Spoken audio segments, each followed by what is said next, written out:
Hello, this is Julian with Coffee Reviews, and today we'll be reviewing the Cesar Bermudez Double Fermentation Processed Colombia from Manhattan Coffee Roasters. And there's the bag right there.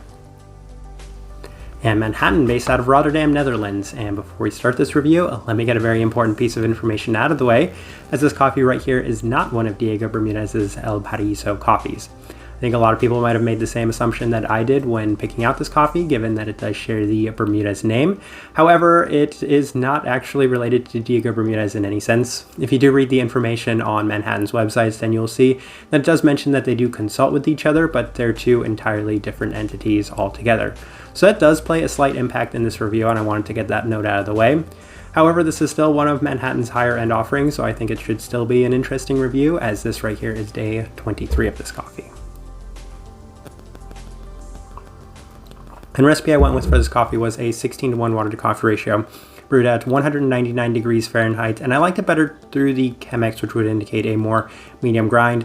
Manhattan is a European light for the roast profile. With those things out of the way, let's go ahead and start discussing this coffee. Day 7, first impression, and it was a bit livelier than expected. So I must put this first day into context, given that I assumed it was one of Diego Bermudez's coffees, which have in previous instances been very lively coffees on that first impression, but at the same time very clean coffees. So this one right here was even more lively and intense than those coffees I previously experienced. However, it didn't have the same level of clarity. So as a result, I didn't think as highly of it as I had of previous Diego Bermudez coffees, as this one right here was quite intense on the red and pink fruit characteristics, and it had a longer lasting component aspect to it as well. So it did maintain a slight level of clarity, but it was very strong on those kind of robust red fruit characteristics just off of that first try. Day 9, brewed it through the Chemex, similar attributes right from the start, but slightly less pronounced on this day.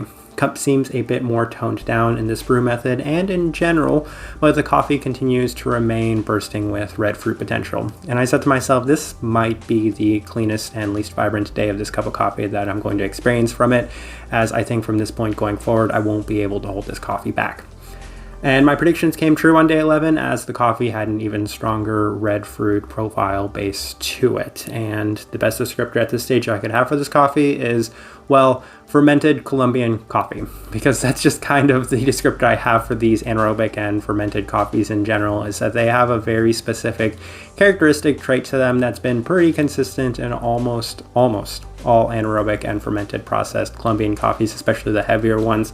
So that's what I was getting, strong citrus aspect to it as well. That's not surprising, they have a pink lemonade flavor note listed on here. The citrus coming from it was also quite intense, and the cup continues to skew heavily on those red fruit characteristics to it.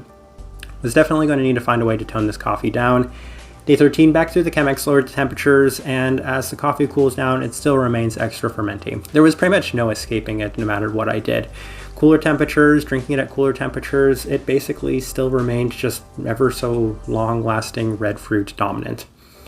Day 15, lowered the temperatures, ran to the V60, and there was a little bit less of that strong red fruit intensity. However, when you let the coffee cool down, it has a secondary fermenty component to it, and that became a theme to this cup of coffee, as you had the initial strong fermenty red fruit aspect to it. Then as you let it cool down, it gets a secondary fermented characteristic to it, which was a very wine-like characteristic. So my two least favorite attributes of natural, anaerobic, and fermented processed Colombian coffees in general were both in significant abundance in this coffee. Day 17, lowered the temperatures, ran it through the Chemex, and still not seeing much of a change. Once again, it remains intense and vibrant. Again, I didn't think that there was any way for me to really tone this coffee down at this point. It had just kind of taken off, and no matter what I did, it was going to still remain very strong and intense with very strong red berry, and again, that additional fermented aspect as the cup of coffee does cool down. Day 19, still no change. Cup remains heavy, strong, red fruit forward, strong bit of wininess to it as well. No adjustments have really settled this coffee in any sense. Most unique aspect remains the doubling down on the fermentiness, which I don't think I've experienced that from too many previous coffees. Typically you have the combination of one being super, well, red fruit forward, one being super wine forward, and in a lot of senses they've been, well, super red fruit wine forward. However, this one actually does split it off, as at one sense it's very red fruit forward, but then it becomes very wine forward. So they are in kind of separate, well, dominance at separate times of drinking this cup of coffee.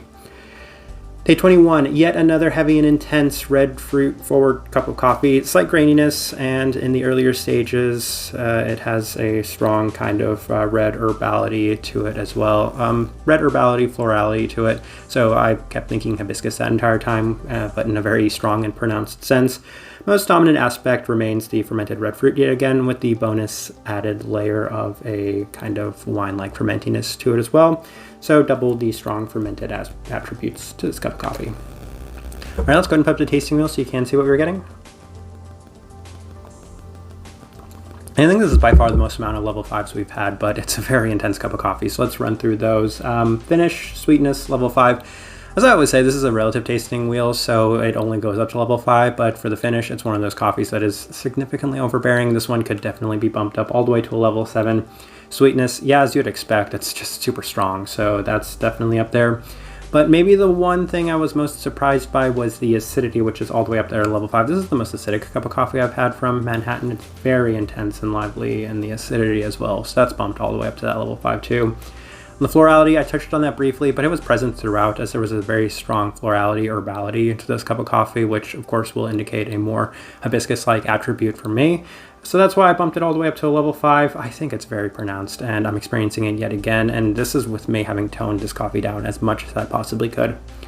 Berry fruit, level 5, that's probably the most dominant characteristic. It's the thing I probably said the most throughout this review, so that one again, relative, so it could be like 6, 7, but it's up there to level 5. And the citrus fruit, which I don't necessarily think I was ever expecting to have so much strong citrus in this cup of coffee, it's definitely up there at that level 5 mark as well. Bitterness, level 5, given that it does have that kind of lemonade, lemon attribute to it, it was a very strong bitter lemon too as well, so that's up there at level 5. It's fairly smoky too, and again, this is with it being toned down. All of this tasting wheel is with this coffee being as toned down as I could possibly get, so keep that in context. Savoriness, as I kind of mentioned, it's this interesting herbality to the cup of coffee that's quite strong for me as well, so that's up there at the level 4. And then the thing I must discuss that I don't like discussing is that the cleanliness is at a level 1. At no point could I have ever bumped it above a level 1, as given that it's double the fermenty attributes, it definitely has to be all the way down there at the level 1, which is probably the most disappointing and shocking aspect of this cup of coffee for me. So I agree with this tasting wheel. This coffee's been extremely consistent, so I don't think that there's anything I would have changed throughout. For the most part, this has been basically from day 7 all the way through day 23 what I've been experiencing from this cup of coffee. All right, my overall thoughts and impressions of this coffee. I don't think it'll come as a surprise to too many for me to say that this was my least favorite Manhattan coffee. My least favorite Manhattan coffee going into this was the Amalia Donato, which I disliked for the exact same reasons I disliked this coffee. It was very strong on the red fruit characteristics. However, with that being said, this coffee actually makes the Amalia Donato seem relatively tame in comparison, as this one was even more strong and intense. And again, for somebody that really prioritizes cleanliness and clarity, this one was significantly lacking it. So as a result, it won't be surprising in any sense that this one was my least favorite Manhattan coffee that I've ever had. I don't think it helps that I went into this coffee with really high expectations, assuming that it was one of Cesar Bermudez's coffees when it was not one of his coffees. So all of those factors combined, yeah, that's basically just the way I felt about this coffee. It was never going to be my favorite.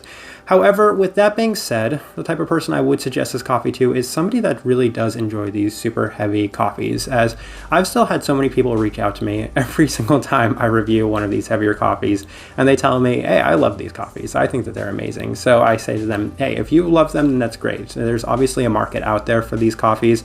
And this one right here, what is unique about it is out of all of these super heavy kind of Colombian coffees I've had, this one right here is the strongest. So if you're really looking for that flavor profile and you really enjoy it, you like the very strong red fruits and you like the wininess, and I think this is a great fit for you because this had all of those things in even more abundance than I've experienced from previous versions of these sort of coffees. So hey, there you go. Found something that's even stronger than the ones experienced in the past. For the most part, I think I'll leave this review at that though. If you by chance had an opportunity to try this coffee, we'd love to know your thoughts and impressions of it as well. If you're enjoying the content, give this video a like, subscribe if you're not already subscribed. This right here has been a review of the Cesar Bermudez Double Fermentation Process Colombia from Manhattan Coffee Roasters. Thank you for watching.